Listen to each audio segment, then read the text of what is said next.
गोटमार का मेला। दोस्तों, ऐसा कहा जाता है कि नदी के बीचम बीच एक पेड़ को खड़ा करके उसके ऊपर एक झंडे को लगा दिया जाता है। उसके दोनों किनारों पर दो अलग अलग गांव के लोग एक दूसरे के ऊपर पत्थर फेंकते हैं और उस पत्थर की मारामारी के बीच में यह प्रयास होता है कि दोनों गुट में से कौन पहले उस पेड़ के पास जाके उसके ऊपर लगे झंडे को उतारेगा। यह एक प्रकार की प्रतियोगिता है। पत्थर की मारामारी चलती है, अतः चोट लगती है लोगों को। प्रशासन इस सब के लिए बहुत ज्यादा व्यवस्था करता है, बहुत ज्यादा प्रसिद्ध है, बहुत ज्यादा कंट्रोवर्सी भी होती है इस सब के लिए।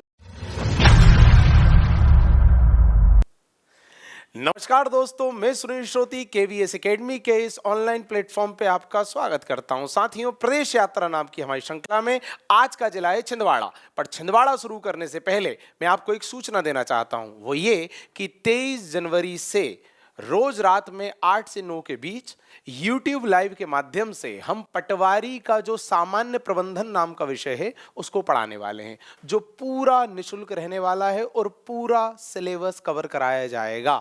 उसके लिए हमारे YouTube चैनल को सब्सक्राइब कीजिए और अभी से हमारे साथ जुड़े रहिए। शुरुआत करते हैं छिंदवाड़ा की। तो दोस्तों, प्रदेश यात्रा के प्रत्येक जिले में हमारा पहला बिंदु होता है मैपिंग। मैपिंग के अंतर्गत हम 3 से 4 चीजें देखते हैं कि जो संबंधित जिला है वो आसपास के किन पड़ोसी जिलों से घिरा हुआ है, नंबर 1। नंबर 2, पड़ोस में क्या वह किसी राज्य की सीमा को स्पर्श कर रहा है। नंबर 3, किस पठार के अंतर्गत आता है। नंबर 4, कौन से संभाग का हिस्सा है। तो चारों बिंदु यहां हम छिंदवाड़ा के संदर्भ में देखने वाले हैं। आपको यहां नजर आ रहा होगा कि महाराष्ट्र की सीमा को स्पर्श कर रहा है। नंबर 2, पड़ोस के जिलों की यदि हम बात करें तो सिवनी, नरसिंहपुर, होशंगाबाद और बैतूल 4 जिलों को स्पर्श कर रहा है। नंबर 3, पठार की यदि हम बात करूं तो सतपुड़ा पर्वत श्रेणी या सतपुड़ा पठार का हिस्सा इसे स्वीकारा जाता है। नंबर 4, यदि मैं संभाग की बात करूं तो ये जबलपुर संभाग का हिस्सा है।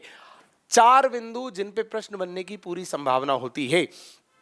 प्रदेश यात्रा के पुराने लेक्चर में मैंने आपको स्पष्ट किया है कि कोई भी जिला किस पठार का हिस्सा है, इस पे प्रश्न बनता है, बन चुका है, चाहे वो एमपीपीएससी प्रीलिम्स हो या व्यापम के एग्जाम हो। अतः इस वाले बिंदु पर आवश्यक रूप से ध्यान देना है। छिंदवाड़ा सतपुड़ा का हिस्सा है, पड़ोस में महाराष्ट्र को स्पर्श कर रहा है, पड़ोसी जिले ये 4 हैं और जबलपुर संभाग का हिस्सा है। चारों बिंदु क्लियर, आगे बढ़ते हैं। साथियों, ऐतिहासिक पृष्ठभूमि की यदि मैं बात करूं तो इसका जो नामकरण है छिंदवाड़ा, इसके संबंध में कहा जाता है कि छिंद का जो पेड़ है उसकी उपस्थिति के कारण इसका नाम छिंदवाड़ा पड़ा। बाड़ा का मतलब होता है जगह। कौन सी जगह? जहां पर छिंद का पेड़ है। ठीक, इसके अलावा यहां पर शेरों की आबादी थी।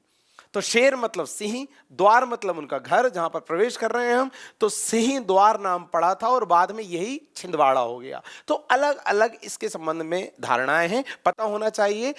बस थोड़ा दिमाग में हमें रखना है कि भाई छींद के पेड़ के कारण नाम पड़ा है। दूसरा, शेरों की आबादी के कारण भी इसका नाम इस तरह के होने की बात कही जा रही है। इसके अलावा एक गोंड समुदाय के राजा थे, राजा जाटव। उन्होंने यहाँ देवगढ़ के किले का निर्माण कराया। बहुत ज्यादा इंपॉर्टेंट, तीनों बातें बहुत इंपॉर्टेंट हैं। पूछा जाएगा छिंदवाड़ा के देवगढ़ के किले का निर्माण किसने कराया, तो गोंड समुदाय के राजा जाटव ने। आगे बढ़े साथियों, विस्तार भौगोलिक यदि हम देखें तो मैं बता चुका हूं कि पड़ोसी जिले हैं बैतूल, होशंगाबाद, नरसिंहपुर, सिवनी।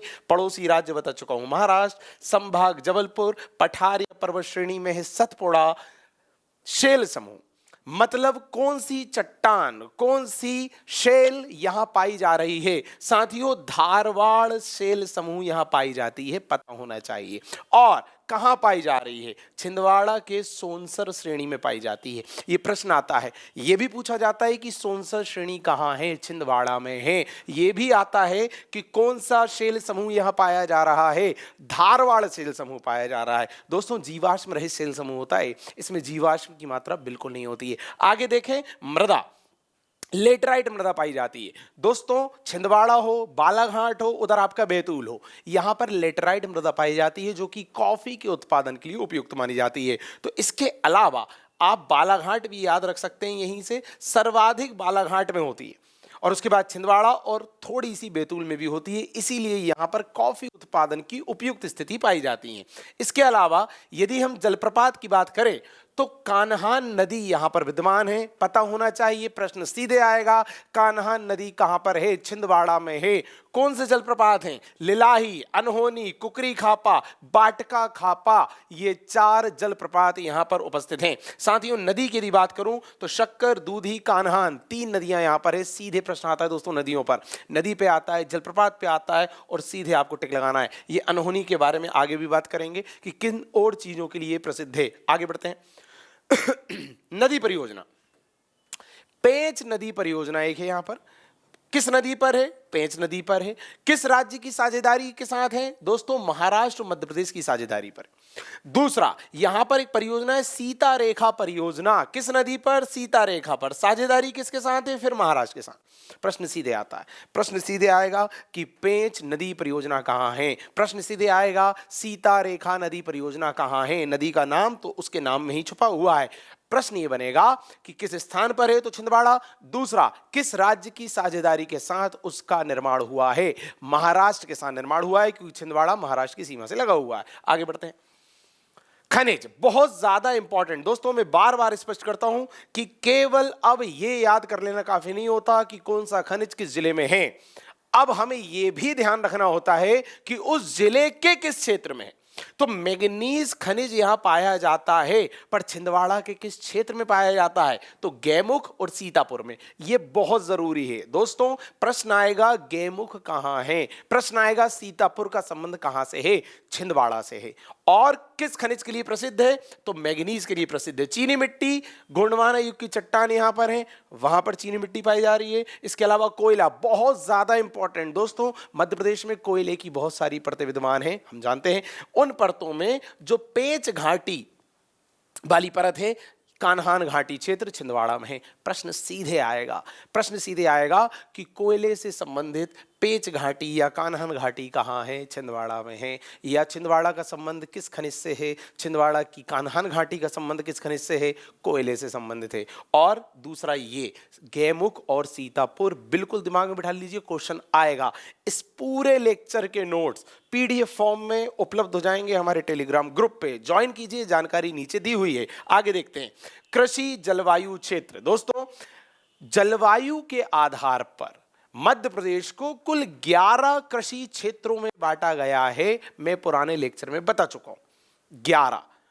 और तो पहले प्रश्न तो यह आएगा कि जलवायु के आधार पर कितने क्षेत्र हैं? 11 हैं, ठीक। दूसरा, वो जो 11 क्षेत्र हैं उनमें से जो एक क्षेत्र है सतपुड़ा पठार क्षेत्र, उन 11 जलवायु क्षेत्र में से एक है सतपुड़ा पठार क्षेत्र। वो कहां कहां आता है? वो आता है छिंदवाड़ा और बैतूल में। ये प्रश्न आएगा।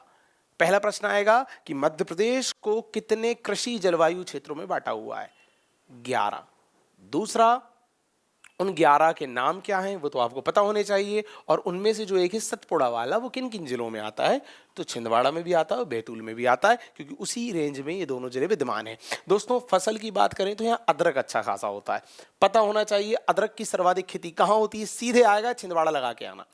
अदरक की सर्वाधिक खेती छिंदवाड़ा, प्लीज याद रखना। अच्छा, बनावरण वाला जिला है, कैसे? सेकंड नंबर का।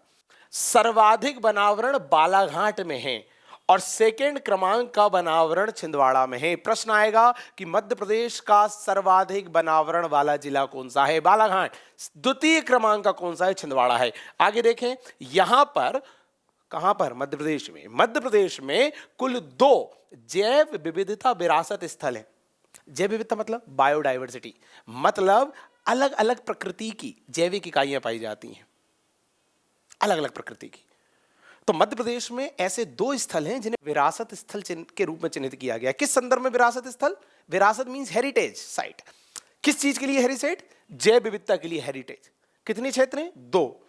कौन कौन से हैं? एक है नरो पहाड़ सतना का, सतना का नरो पहाड़, और दूसरा कौन सा है? पातालकोट छिंदवाड़ा। प्रश्न आएगा कि मध्य प्रदेश में कितने जैव विविधता विरासत स्थल हैं? 2 हैं। दूसरा प्रश्न आएगा नरो पहाड़ कहाँ है? तो बता देना सतना में है। तीसरा आएगा पातालकोट कहाँ है? छिंदवाड़ा में है। पातालकोट और भी चीजों के लिए जाना जाता है, आगे बात करेंगे। दोस्तों अभ्यारण्य यहां पर संजय गांधी अभ्यारण्य, प्रश्न आ सकता है, आगे बढ़ते हैं। राष्ट्रीय उद्यान भी यहां पर आप जानते हैं, पेंच राष्ट्रीय उद्यान है छिंदवाड़ा में, सिवनी छिंदवाड़ा दोनों में आता है। अभी हमारा अगला लेक्चर सिवनी पे आने वाला है, तो सिवनी में भी चर्चा करेंगे इसकी, बट डिटेल में चर्चा यहां कर ले रहे हैं ताकि वहां दोबारा ना करनी पड़े। दोस्तों, इसकी स्थापना किसकी, पेंच की 1983 में की गई थी। ठीक, ये एक राष्ट्रीय उद्यान है जिसका नया नाम क्या है, इंदिरा गांधी प्रियदर्शनी राष्ट्रीय उद्यान। पूछा जाएगा किस राष्ट्रीय उद्यान का नाम इंदिरा गांधी के नाम पे रखा गया, पेंच राष्ट्रीय उद्यान का रखा गया। दोस्तों, विश्व बैंक के साथ यहां पर एक परियोजना चलाई जा रही है, एक प्रोजेक्ट चलाया जा रहा है और इसे मोगली लैंड के रूप में विकसित किया जा रहा है। प्रश्न आएगा किस राष्ट्रीय उद्यान को मोगली लैंड के रूप में विकसित किया जा रहा है, पेंच राष्ट्रीय उद्यान को। दोस्तों, जो किताब है द जंगल बुक, किताब नहीं, आई एम सॉरी, जो फिल्म है द जंगल बुक, वो पेंच राष्ट्रीय उद्यान पर बनी। ठीक, और उसके लेखक कौन थे, रुडयार्ड किपलिंग। इसके अलावा उसका टाइटल सॉन्ग जो था उसके लेखक थे गुलजार साहब। ठीक, तो ये सब बातें आपको पता होनी चाहिए कि द जंगल बुक नाम की जो फिल्म है वो किस राष्ट्रीय उद्यान पे बनी है, तो वो पेंच राष्ट्रीय उद्यान पे बनी है। पेंच राष्ट्रीय उद्यान को ही मोगली लैंड के रूप में विकसित किया जा रहा है। NH47 यहां से निकलता है और वर्तमान में इसका नाम है, सॉरी NH47 नहीं, NH7 यहां से निकलता है जिसका वर्तमान नाम है NH44। साथियों, 1977 में इसे पेंच अभ्यारण्य, 1983 में इसे राष्ट्रीय उद्यान बनाया गया, मतलब पहले इसे बनाया गया था अभ्यारण्य, फिर बनाया गया राष्ट्रीय उद्यान। आगे देखते हैं 92 में क्या हुआ। 92 में यहां पर प्रोजेक्ट टाइगर शुरू किया गया। ठीक, ये भी आपको पता होना चाहिए। इसके अलावा 2004 से मोगली लैंड उत्सव यहां मनाया जा रहा है। प्रश्न आएगा मोगली लैंड से रिलेटेड कुछ भी आ जाए, पेंच राष्ट्रीय उद्यान लगा के आना है। ठीक, उसके अलावा मोगली उत्सव कब से मनाया जा रहा है, 2004 से मनाया जा रहा है। प्रश्न आ सकता है, सीधे टिक लगाना है। छिंदवाड़ा और सिवनी में विद्यमान पेंच राष्ट्रीय उद्यान में। आगे देखते हैं, कृष्ण मृगों की सर्वाधिक संख्या पाई जाती है। आगे मक्का। दोस्तों, छिंदवाड़ा में मक्का भी अच्छा खासा होता है, इसलिए इसे कॉर्न सिटी कहा जाता है। अभी मैंने कौन सी फसल बताई थी, अदरक बताई थी, अदरक भी सबसे ज्यादा छिंदवाड़ा, कॉर्न सिटी छिंदवाड़ा। आगे देखते हैं जनांकिकी। साथियों, घनत्व का मतलब क्या होता है आप जानते हैं, प्रति वर्ग किलोमीटर में कुल लोगों की संख्या को घनत्व कहते हैं। यहां पर 177 है। इसके अलावा लिंग अनुपात भी आप जानते हैं, प्रति 1000 पुरुष पर कितनी महिलाएं हैं उसे लिंग अनुपात कहते हैं। यहां का लिंग अनुपात है 964। इसके अलावा बच्चों का लिंग अनुपात, बच्चे मतलब 6 वर्ष तक की उम्र के, 6 वर्ष तक की जो उम्र के बच्चे हैं, जो शिशु हैं, उनमें प्रति 1000 लड़कों पर कितनी लड़कियां हैं, तो उनकी संख्या है 956। साथियों, साक्षरता, साक्षरता का मतलब भी मैं पुराने लेक्चर में आपको बता चुका हूं कि 7 वर्ष की अधिक की उम्र के वे लोग जो लिखना पढ़ना जानते हैं साक्षर कहलाते हैं। यहां की साक्षरता है 71.16। आगे देखते हैं दोस्तों, यहां पर कई सारे सांस्कृतिक पर्यटक स्थल हैं जिसमें हम प्राकृतिक क्षेत्र भी देखेंगे, धार्मिक स्थल भी देखेंगे। तो उसी में पहला है देवगढ़ किला। अभी मैंने स्टार्टिंग में बताया गोंड वंश के राजा जाटव ने बनवाया देवगढ़ का किला। सीधे प्रश्न आएगा, ये उसका पिक्चर है, कहां पर है, छिंदवाड़ा में है। किसने बनवाया, गोंड वंश के शासक जाटव ने। आगे देखें, यहां पर एक ट्राइबल म्यूजियम है दोस्तों।